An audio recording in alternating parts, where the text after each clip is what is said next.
छत्तीसगढ़ में नशे के विरुद्ध कार्यवाहियों को लेकर 3 बातें हुई हैं। पहला विषय ये है कि पहली बार विभाग के लोगों को जो नशे के व्यापार में ऐसा समझ आया कि ये संलिप्त हैं, उनको बर्खास्त किया गया है।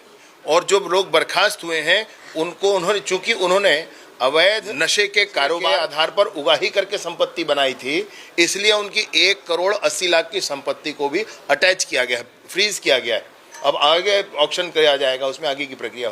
वर्तमान में उसको फ्रीज किया गया है।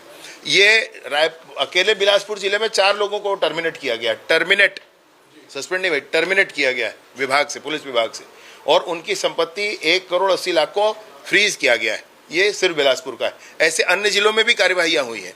दूसरा, मैं आपसे ये कहना चाह रहा हूं, पहली बार छत्तीसगढ़ में अवैध नशीले पदार्थों के व्यापार करने वाले जितने हैं, उससे जिन्होंने संपत्ति बनाई है, उस संपत्ति को भी फ्रीज करने का काम पहली बार हुआ है। और ये 4 प्रकरण हैं, इन चारों प्रकरण में संपत्ति फ्रीज की गई है।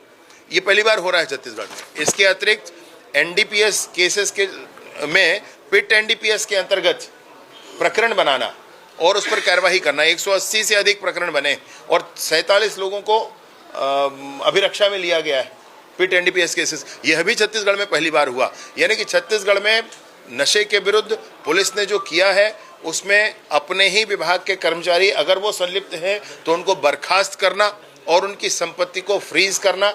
दूसरा, ऐसे लोग जो इस व्यापार में संलिप्त हैं और इस व्यापार को करके संपत्ति कमाते हैं, उनकी उस संपत्ति को फ्रीज करना, उन पर कार्रवाई करना स्वाभाविक है, परंतु संपत्ति फ्रीज करना।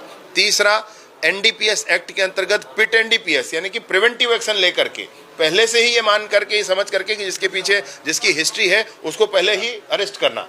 ये काम भी छत्तीसगढ़ में पहली बार, 3 तरह के काम नशे कारोबार की दिशा में छत्तीसगढ़ में पहली बार हुआ है। ये जानकारी मैंने दी है सदन में अभी।